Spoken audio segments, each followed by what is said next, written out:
Fala galera, beleza? Jansley aqui.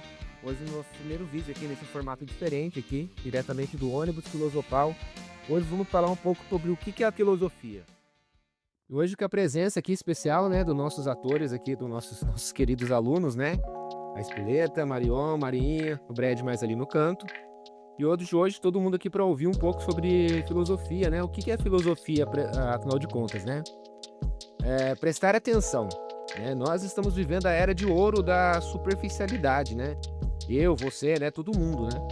Estamos sendo engolidos quase sem querer, sem perceber por essa onda. As pessoas, né? Elas têm muita ousadia, né? Às vezes petulância, né? De vir perguntar para que serve filosofia hoje em dia, né? Alguns acham que é um luxo inútil, um enfeite intelectual para ser usado, né? Num discurso, numa mesa de bar, para a gente parecer inteligente, né?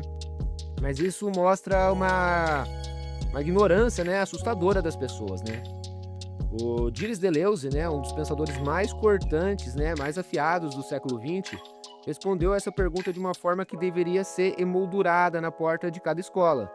Em seu livro, né, Nietzsche e a Filosofia, publicado em 1962, Deleuze cravou o seguinte: a filosofia não serve ao Estado nem à Igreja. Ela serve para prejudicar a tolice. Faz da tolice algo vergonhoso. Você entende a gravidade cirúrgica dessa afirmação? A filosofia é a única máquina inventada pelo ser humano, desenhada exclusivamente para banir a estupidez. Ela não quer te fazer feliz, ela quer te incomodar. Deleuze ainda avisa, no mesmo texto, né, que a filosofia que não entristece ou não contraria ninguém não é filosofia, é uma anestesia. A filosofia é o dedo na ferida da sua complacência. Ela existe para denunciar a baixeza do pensamento humano em todas suas formas. E se a sua visão de mundo nunca te causou desconforto, você ainda não começou a morrer de medo de quem pensa. É exatamente isso que a sociedade faz. Porque o sistema não quer gênios, o sistema quer ovelhas, né? Ovelhas comportadas. Em 1888, no livro maravilhoso de Nietzsche, Crepúsculo dos Ídolos, ele olhou com nojo para a moralidade, né, da nossa civilização e denunciou o maior de todos os crimes.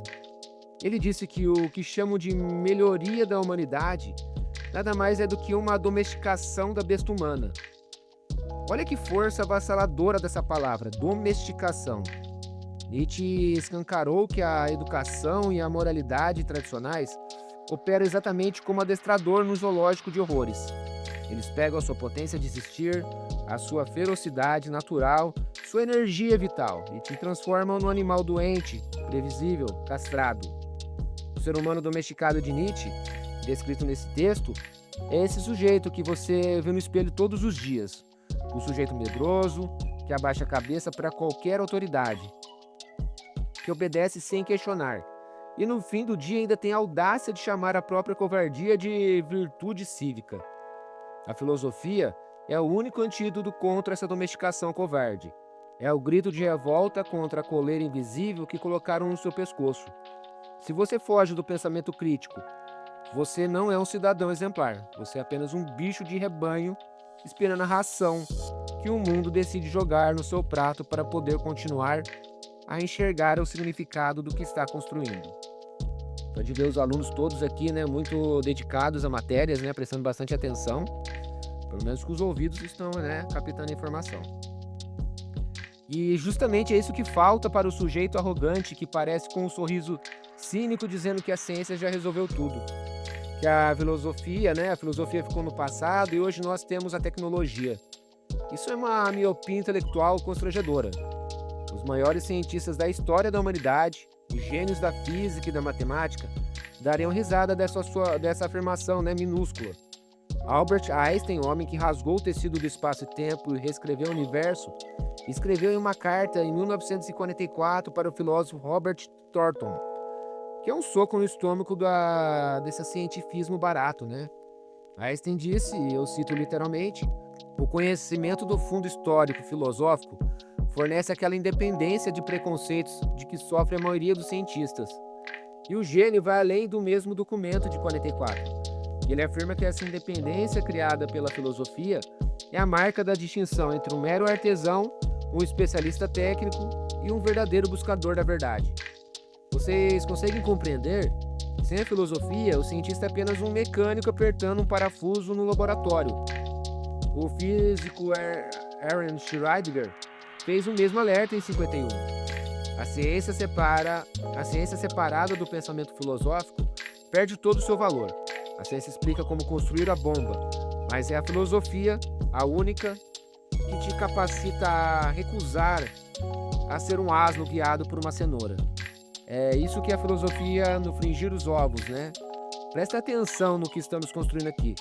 Você pega a máquina de banir tolices, né, de Deleuze.